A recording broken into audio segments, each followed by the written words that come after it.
আসসালামু আলাইকুম বন্ধুরা। শ্রদ্ধার মনে অদ্ভুত অশান্তি।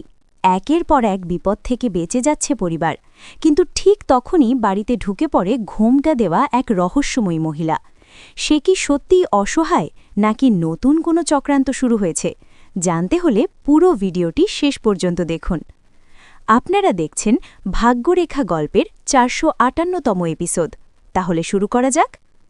ভিডিওর শুরুতেই দেখা যায় শ্রদ্ধা অভয়ের বাবাকে অনুরোধ করছে, আজ আপনি দোকানে যাবেন না, জানি না কেন আমার মনটা খুব অস্থির লাগছে। অভয়ের বাবা বলেন, দোকানের কর্মচারী আজও আসেনি, আর পুজোর জিনিসও আনতে হবে।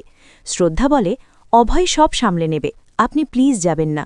বুয়াও বলেন, শ্রদ্ধা যখন এত বলছে আজ বাড়িতেই থাকুন। এদিকে কৃতি কাউকে ফোনে কিছু বলতে থাকে। বরুণ এসে জিজ্ঞেস করলে কৃতি বলে, দিদির জন্য কিছু করতে চেয়েছিলাম। বরুণ ভাবে সে শ্রদ্ধার ভালো চাইছে। অন্যদিকে অভয় শ্রদ্ধার শাড়ি ঠিক করে দেয়। তখন অভয়ের মা বলেন, আমি বাজারে যাচ্ছি পুজোর জিনিস আনতে। শ্রদ্ধা বাধা দিলেও তিনি চলে যান। এরপর অভয় শ্রদ্ধাকে জড়িয়ে ধরে বলে, আমি তোমাকে কোথাও যেতে দেব না। ঠিক তখনই তাদের ছবি হঠাৎ পড়ে ভেঙে যায়, আর শ্রদ্ধার মনে অশুভ আশঙ্কা বাড়ে। খাবার টেবিলে সবাই বসে।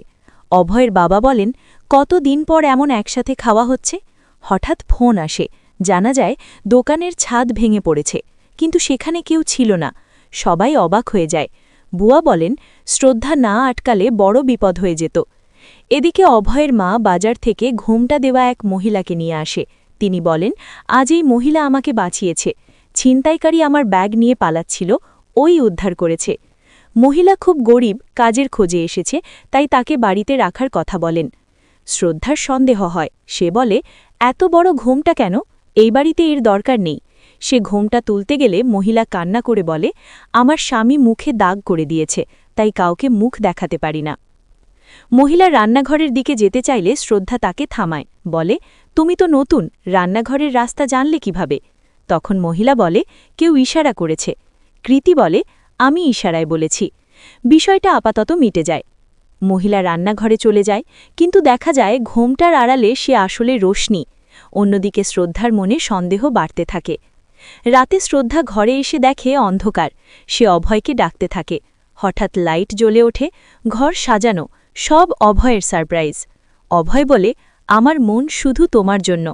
কিন্তু শ্রদ্ধার মন অন্যদিকে, সে ওই মহিলার কথাই ভাবছে। এদিকে রান্নাঘরে কৃতি আর রোশনি কথা বলে। রোশনি বলে, শ্রদ্ধা নিজের স্বামীর ভালোবাসার জন্য কষ্ট পাবে, কিন্তু সেটা পাবে না। কৃতি বলে, এবার আমরা দুজন আলাদা করে দেব ওদের। যতক্ষণে শ্রদ্ধা বুঝবে ততক্ষণে দেরি হয়ে যাবে। অভয় শ্রদ্ধাকে জিজ্ঞেস করে, তুমি এত চিন্তিত কেন? শ্রদ্ধা বলে, নতুন কাজের মহিলাটাকে নিয়ে আমার অদ্ভুত সন্দেহ হচ্ছে, মনে হচ্ছে বড় কোনো বিপদ আসছে। সে মনে মনে প্রার্থনা করে, মাতা রানী, আমার পরিবারকে রক্ষা করো। এই রহস্যময় পরিস্থিতির মধ্যেই শেষ হয় আজকের পর্ব। ভিডিওটি ভালো লাগলে অবশ্যই লাইক দিন, বন্ধুদের সাথে শেয়ার করুন এবং আপনার মতামত কমেন্ট করে জানান। প্রতিদিন নতুন এপিসোড পেতে চ্যানেলটি সাবস্ক্রাইব করতে ভুলবেন না। ধন্যবাদ।